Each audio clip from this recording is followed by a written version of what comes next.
তার বিরুদ্ধে অতীতে উগ্রবাদী আচরণ, বিভিন্ন অনিয়ম ও অপরাধমূলক কর্মকাণ্ডের অভিযোগ রয়েছে। এসব অভিযোগের সত্যতা ও প্রকৃত অবস্থা নিরপেক্ষ তদন্তের মাধ্যমে যাচাই হওয়া প্রয়োজন। এছাড়াও জনমনে প্রশ্ন দেখা দিয়েছে যে যে ব্যক্তি একসময় সীমিত আর্থিক সামর্থ্যের অধিকারী ছিলেন বলে পরিচিত, তিনি কিভাবে 40 কোটি টাকার একটি বিশাল প্রকল্প বাস্তবায়নের উদ্যোগ গ্রহণ করেছেন। প্রকল্পের প্রকৃত ব্যয়, অর্থায়নের উৎস, দেশি বিদেশি ব্যক্তি বা প্রতিষ্ঠানের সম্পৃক্ততা এবং আর্থিক লেনদেনের স্বচ্ছতা সম্পর্কে জনমনে যথেষ্ট প্রশ্নের সৃষ্টি হয়েছে।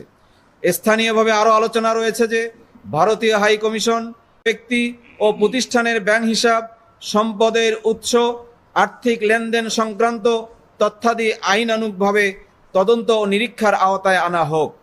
4.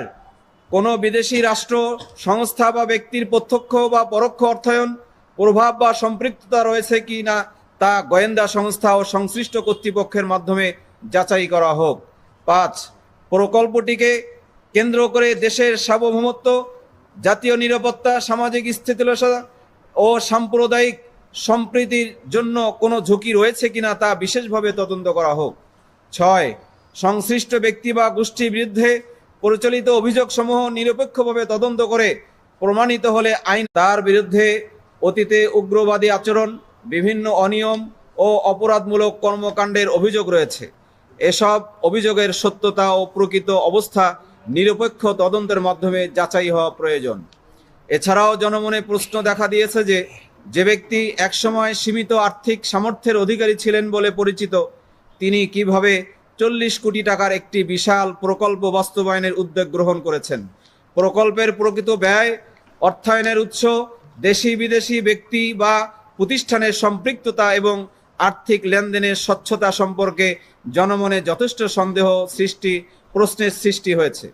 স্থানীয়ভাবে আরও আলোচনা রয়েছে যে ভারতীয় হাই কমিশন ব্যক্তি ও প্রতিষ্ঠানের ব্যাংক হিসাব, সম্পদের উৎস, আর্থিক লেনদেন সংক্রান্ত তথ্যাদি আইনানুগভাবে তদন্ত ও নিরীক্ষার আওতায় আনা হোক। 4.